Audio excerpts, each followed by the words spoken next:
तो दोस्तों आज मैं एक्सप्लेन करने वाला हूँ 1998 में रिलीज हुई एक एक्शन साई-फाई फिल्म सोल्जर को। और दोस्तों इस फिल्म की कहानी काफी अच्छी है जो कि आपको काफी पसंद आएगी, तो बने रहिए इस वीडियो के आखिर तक। इस फिल्म की शुरुआत होती है 1996 में, जहाँ पर हम हॉस्पिटल में कई सारे बच्चों को देखते हैं। अब यहाँ पर एक आदमी बच्चों के साइड में 1A लिखा हुआ एक बोर्ड रखता है। अब जिन बच्चों के पास में A1 का बोर्ड रखा गया था उन्हें एक खास प्रोजेक्ट के लिए चूज कर लिया जाता है और इस प्रोजेक्ट का नाम एडम प्रोजेक्ट था। इसके बाद हमें 5 साल बाद का समय दिखाया जाता है जहाँ पर हम इनके ट्रेनर को देखते हैं जिसका नाम सैलून होता है, जहाँ पर वो इन्हें बताती है कि एक सिपाही तब तक बात नहीं करता जब तक कि उसका सुपीरियर सिपाही उससे बात करने के लिए ना कहे। एक सिपाही कभी रहम नहीं दिखाता क्योंकि रहम कमजोरी है और कमजोरी मौत होती है। एक सैनिक का परिवार उसकी सेना है और सबसे ज्यादा खुशी तब मिलती है जब वो अपने ऑर्डर का पालन करते हैं। अब समय ऐसे ही बीतता जाता है और अब ये सभी बच्चे 8 साल के हो जाते हैं, जहाँ पर इन्हें बताया जाता है कि एक सिपाही जंग के लिए जीता है और जंग ही उसका असली लक्ष्य है। इसके बाद टाइम दिखाया जाता है 2013 का, जहाँ पर ये बच्चे 17 साल के हो चुके थे और इनकी हार्ड ट्रेनिंग अब खत्म हो जाती है। जिसके बाद एक टैटू मशीन से इनके गाल पर इनका नाम और इनका नंबर लिखा जाता है। जिसके बाद ये सिपाही एक जंग के लिए जाते हैं और इसी तरह से धीरे धीरे ये सब सिपाही काफी सारी जंगें लड़ते हैं। और अब ये सिपाही 38 यानी 38 साल के हो चुके थे। अब एक बार फिर से इन्हें एक और वॉर के लिए चुना जाता है जो कि अलग अलग शहरों में चल रही थी और तब ये सिपाही उस वॉर में सभी को मार कर आते हैं। और अब इन 6 शहरों में चलने वाली लड़ाई करीब 2 साल तक चलती है, जहाँ पर ये सिपाही अब 40 साल के हो जाते हैं और ये साल था 2036। इस समय इनका युद्ध चल रहा था चांद पर, जिसे कि the battle of Argentina of moon भी कहा जाता है।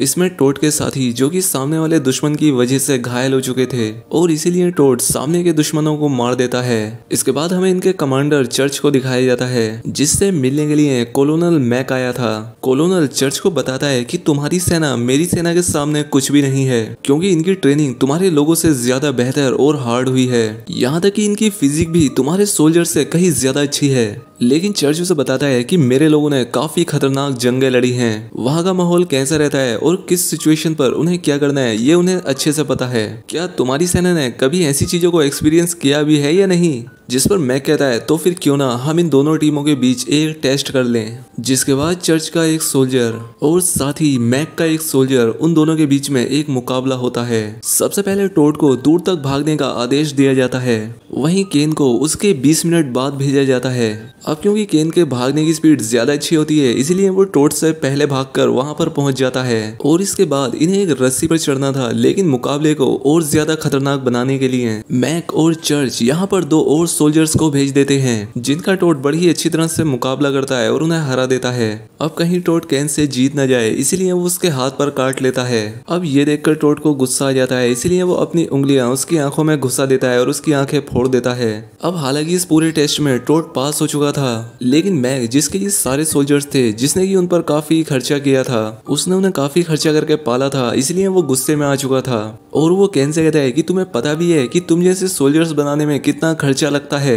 और अब तो तुम्हारी आंख भी फूट चुकी है, इसलिए तुम हमारे अब कोई काम के नहीं हो। यहाँ पर टोड की भी हालत काफी खराब थी क्योंकि इतने सारे लोगों से फाइट करने के बाद उसकी भी जान निकलने वाली थी, लेकिन इस वक्त भी वो जिंदा होता है। वहां पर खड़े कमांडर को लगता है कि शायद टोड मारा गया होगा और इसीलिए उसकी डेड बॉडी को फेंकने के लिए P-376 वेस्ट डिस्पोजल शिप के अंदर उसे डाल दिया जाता है। जिसके बाद उन सभी बॉडीज को आर्केडिया प्लैनेट्स पर फेंक दिया जाता है। जिसके थोड़ी देर बाद टोड को होश आता है और वो देखता है कि वहां पर थोड़े और लोग अभी भी जिंदा हैं। तभी वहां पर एक जोरदार तूफान आता है जिसकी वजह से टोड नीचे गिर जाता है, जहां पर हम देखते हैं कि उस प्लेनेट पर तो एक पूरी दुनिया बसी थी। इस टाइमलाइन के लोग जहां पर कचरा फेंक देते थे वहां पर तो इस वक्त काफी सारे लोग रहते थे। अब क्योंकि टोड का शरीर काफी अच्छा था और वहां पर रहने वाले लोग काफी दुबले पतले थे, वो हाइट में भी काफी कम थे, वो टोड को देखकर घबरा जाते हैं। जिस पर उनकी लीडर हॉकिंस कहती है कि डरो मत, वो सिर्फ अकेला है इसलिए वो हमारा कुछ नहीं बिगाड़ सकता। हॉकिंस का मानना था कि ये जरूर कोई सोल्जर होगा और ये अपना रास्ता भटक गया होगा जिस वजह से ये यहाँ पर आ गया है, लेकिन चलो कोई नहीं, अब ये हम में से ही एक है। जिसके बाद ये सभी लोग मिलकर खाना खाने लगते हैं। तभी वहां पर एक आदमी आकर टोड से पूछने लगता है कि क्या तुम कोई भगोड़े तो नहीं हो, क्योंकि यहाँ पर कोई भी सोल्जर बेवजह नहीं आता और तुम्हारे चेहरे का ये टैटू बता रहा है कि तुम एक सोल्जर ही हो।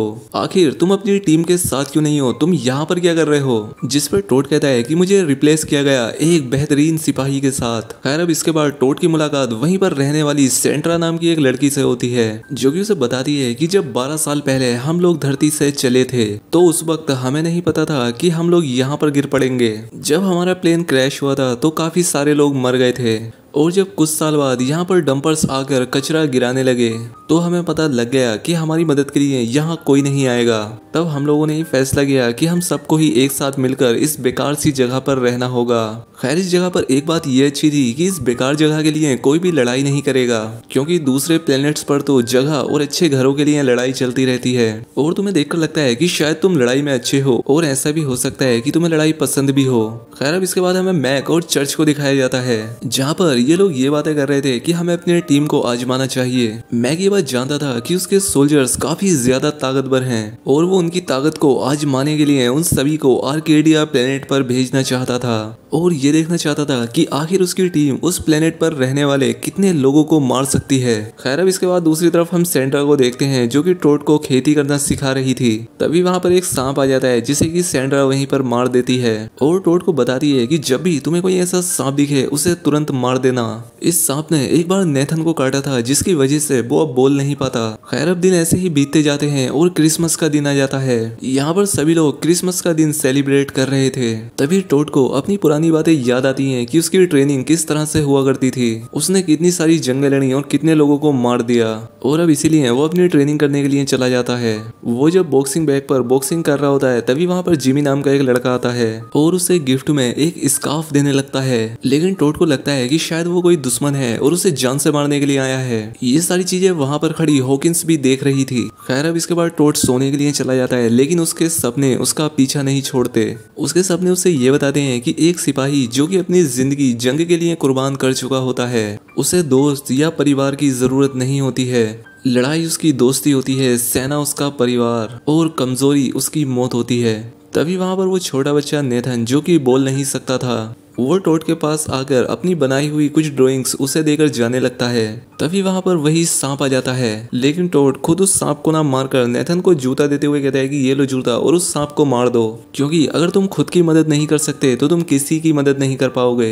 लेकिन इसी वक्त यहाँ पर मैस और सेंड्रा आ जाते हैं और वो टोड को भला बुरा कहने लगते हैं और कहते हैं कि ये तो सिर्फ एक बच्चा है, भला ये सांप से कैसे लड़ सकता है। ये बात इनके पूरे शहर में फैल चुकी थी, जिसके बाद यहाँ पर एक मीटिंग बैठाई जाती है। यहाँ पर हॉकिंस उससे कहती है कि देखो हम तुम्हारे दुश्मन नहीं है, लेकिन तुम्हारा जो रवैया हम लोगों के लिए है उसमें बिल्कुल भी अपनापन नहीं दिखता, इसलिए मैं चाहती हूँ कि तुम हमारा ये शहर छोड़कर कहीं और चले जाओ। जिसके बाद हॉकिंस टोड को कुछ हथियार देती है और इस प्लेनेट से दूर जाने के लिए कहती है। अब इसके बाद हमें रात का सीन दिखाया जाता है, जहाँ पर कि सेंड्रा और मैस सो रहे थे। तभी वहाँ पर वो सांप आ जाता है, लेकिन इस बार नेथन उस सांप को देखकर उसे जूते से मार देता है और नेथन के ऐसा करने पर सेंड्रा और मैस को लगने लगता है कि उन्होंने जो टोड के साथ किया वो सही नहीं था, क्योंकि अगर आज हमारा बच्चा लड़ना नहीं सीख पाता तो हम दोनों की जान जा सकती थी। जिसके बाद मैस को अपनी गलती का एहसास होता है और वो टोड को ढूंढने के लिए निकलता है। फाइनली वो टोड को वहाँ पर ढूंढ तो लेता है, लेकिन तभी वहाँ पर एक डंपर आता है जिसके अंदर 2 बड़े बड़े टैंक्स थे और उन टैंक्स को लीड कर रही थी मैक की टीम। वो यहाँ पर लैंड होते ही यहाँ के लोगों को गोलियां मारने लगते हैं। जो कोई भी उनके सामने आ रहा था वो उसे मारते जा रहे थे। इस गोलीबारी में मैस की भी एक टांग टूट जाती है, जहाँ पर वो टोड से कहता है कि तुम मेरी वाइफ और मेरे बच्चे का ख्याल रखना और तुम ही हम लोगों की आखिरी उम्मीद हो। और अब टोड को भी गुस्सा आ चुका था, जिसके बाद वो अलग अलग ट्रैप्स बनाता है और उन सभी यहाँ आए सोल्जर्स को एक एक करके जान से मारने लगता है। अब इस बीच यहाँ पर काफी सारी गोलीबारी भी होती है। वहीं सेंड्रा अपनी कॉलोनी के बच्चों की जान बचाने के लिए उन्हें एक सेफ जगह पर छिपा देती है और दूसरी तरफ टोड की उन कमांडोज से जंग चालू थी। वो यहाँ पर बहुत सारे ट्रैप्स बनाकर कई सारे सैनिकों को मार देता है और इसके बाद उनकी वैन में बैठकर जिस वैन में केन बैठा था उसे एक जोरदार टक्कर देता है। जिसके बाद वो भागकर सेंड्रा के पास आता है और उसे बताता है कि हमें जितना जल्दी हो सके यहाँ से निकलना होगा, क्योंकि कॉलोनल मैक अगर इस टीम के साथ यहाँ पर कामयाब नहीं हुआ तो वो यहाँ पर अपनी और भी ज्यादा टीम्स भेजेगा। लेकिन इतने में ही कैन फिर से खड़ा हो जाता है और अपनी पावर को बूस्ट करने वाली कोई दवाई पीता है, जिसके बाद उसकी फाइट होती है टोड के साथ। और ये जो फाइट थी ये इस मूवी की सबसे बढ़िया फाइट होती है, जहाँ पर ये दोनों soldier hand to hand combat कर रहे थे। लेकिन क्योंकि टोड को ऐसी जंग का ज्यादा अच्छा एक्सपीरियंस था और इसलिए वह हेलीकॉप्टर के पंख से कैन को गोली पर जान से मार देता है।